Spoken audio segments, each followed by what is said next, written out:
Alright, let's talk about rounding functions. So we have a bunch of different rounding functions that all round different values up and down in different ways and with a different level of precision. And Browning functions are really one of those categories and DAX that I personally don't find myself using too often. They come in handy for inputs for other functions. But when I've really needed to use them, having a little bit of an understanding of exactly what they do and when they should be used has been really helpful. Let's take a look at some of the surrounding functions, what they do, and their syntax. So first up, we have int. And this is a function that runs a number down to the nearest integer. And it has one parameter, just a number round this round, a number to a specific number of digits. And this has two parameters, number and number of digits, to round up this round the number up away from 0. Same thing with round up has two parameters, number and number of digits. Round is similar, except it runs the other way. We're rounding a number down toward 0, similar parameters, the number and number of digits. Mround or multiple rounds in number to the desired multiple. And we have two parameter inputs here, the number and the multiple trunc. This is short for truncate, and it truncates a number to an integer by removing the decimal part of the number. So we have two parameters here, the number to truncate and then the number of digits. Next up, we have fixed rounds and number down to a specified number of decimals and then returns that result as a text. So this is a little bit of a different function here where we're rounding and then we're actually changing the data type of this to text. And there are three parameters here and number decimals and number of commas. Up next, we have ceiling and ceiling rounds, a number up to the nearest integer or to the nearest unit of significance, and ceiling has two parameters. It takes a number. And then the significance that you want to round up to, and floor is similar to ceiling, but it rounds down towards 0 or towards the nearest multiple of significance. And it takes a similar number of parameters to number and then the significance. So that's an overview of these functions.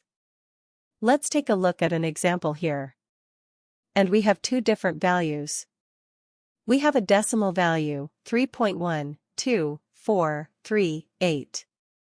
And then we have a time value of 9:34 and 14 seconds in the morning. And let's take a look at some rounding functions and how exactly they end up rounding these two different values. So first up for Desmond, let's take a look at it, and it is pretty explanatory. It's going to round this 3.1 to no down to the nearest whole number of 3. And it is really a useful component in DAX statements, specifically calendar tables. And we're actually going to be using it and some of these other rounding functions a little bit later in the course when we create a repeatable, customized calendar table index. So up next, we've got three rounding functions: round up, and round down, that all round, kind of similarly round. We have the two parameters, we have the number and then the number of decimals. So for all of these examples, we want to round to 2 decimals, so you can see that round that value to 3.1 to round up rounds to 3.13 and round down to 3.12. So this is a useful function when you want to specify the precision of a number, perhaps something like customer H. Last example here, we have fixed, and fixed takes a number and a precision that we want to round to, and we want to round to 2 decimal places. So our value is 3.12. And again, fixed is a useful function when you want to convert a number to text. And this function can actually come into play when you want to add a value to a card that may contain text. So you want to concatenate to values that one was a text value and the other was a number. And you could use something like fixed to round that number and then have it end up being a data type as a text within that card. So clinical use case there. Let's look at the time component. So first up, we have mround, and round takes a number, in this case our 9:34 a.m. and the significance or the multiple that we want to round to. So for these examples, we're going to use 15-minute increments, so we can see here that mround is actually going around 9. 34 in 14 seconds, down to 9:30 a.m. So what's happening here is we're rounding the minute component up or down based on the multiple. And in this case, we round down. Floor similarly to mRound in this case, we're actually going to round down in every case when we use floor, so we're rounding the minute component down to the nearest multiple.